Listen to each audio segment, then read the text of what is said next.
According to reporting by the New York Times, the United States conducted a covert Navy SEAL operation on North Korean soil in early 2019 that left North Koreans dead. The relationship between the United States and North Korea has been ice cold for decades, and this appears to be another chapter in that story. I plan to review this New York Times article and its possible repercussions in this video. The article will be linked below, but it does require a subscription to read. During President Trump's first term in office, he opened negotiations with North Korea about its nuclear program.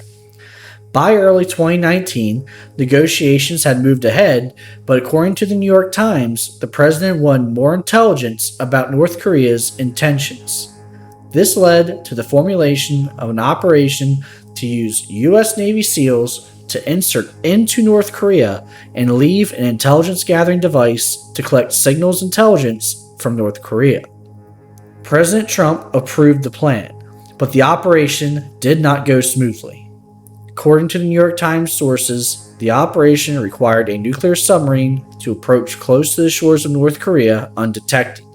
From there, mini-subs containing a team of SEALs would deploy and head for the coast, and then they'd plant the device and extract. The operation would be hampered because there would be no real-time surveillance from drones or aircraft over the mission area. Still, the operation went ahead. The SEALs had trained for months to launch the operation in early 2019. When the nuclear submarine arrived off the coast of North Korea, the mission was given the final go-ahead. The SEALs took their mini-subs on a nearly 2-hour journey to a spot approximately 100 yards offshore.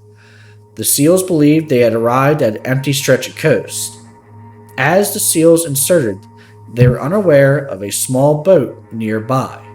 In addition, one of the mini-subs had to be repositioned and came near the surface of the water with lights from the interior of the sub shining. The SEALs reached shore, prepared to continue the mission. At this point, the SEALs on shore became aware of the small boat, and as the mini-sub repositioned, the boat began to move towards the sub. With the operation under a communications blackout, the SEALs on shore couldn't communicate with their mini-sub or their mission commander. Not knowing whether the boat was a North Korean patrol or whether the mission had been compromised, the SEALs decided to fire on the boat. The mission was then aborted.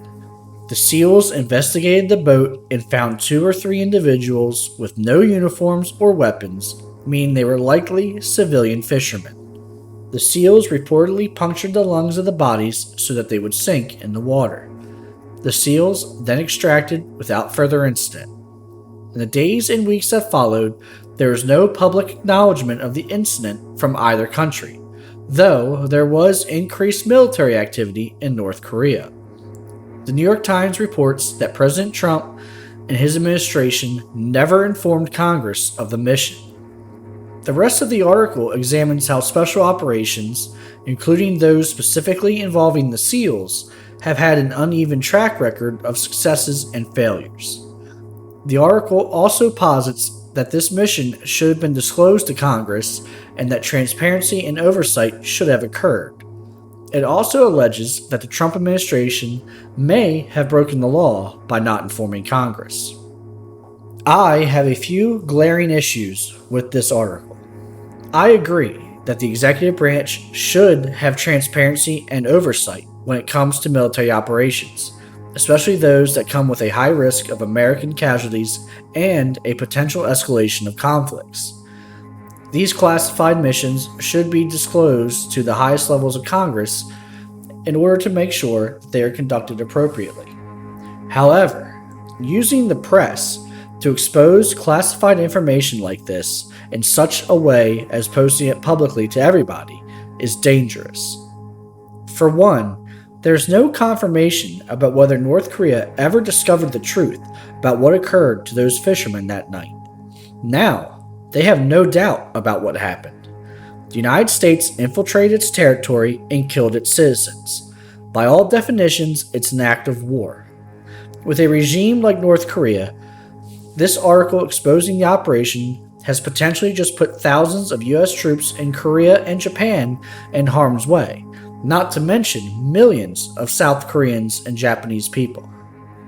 In addition, there is no need to provide such specific details about the operation, which now makes it more difficult for the SEALs to carry out similar operations against our adversaries in the future. Going forward, it will be interesting to see how North Korea reacts to this information and how the current Trump administration reacts as well. Will they seek out those who leaked it? Will there be any repercussions for the New York Times? With that, I'm curious to know your thoughts about this article, and I'll see you on the next one.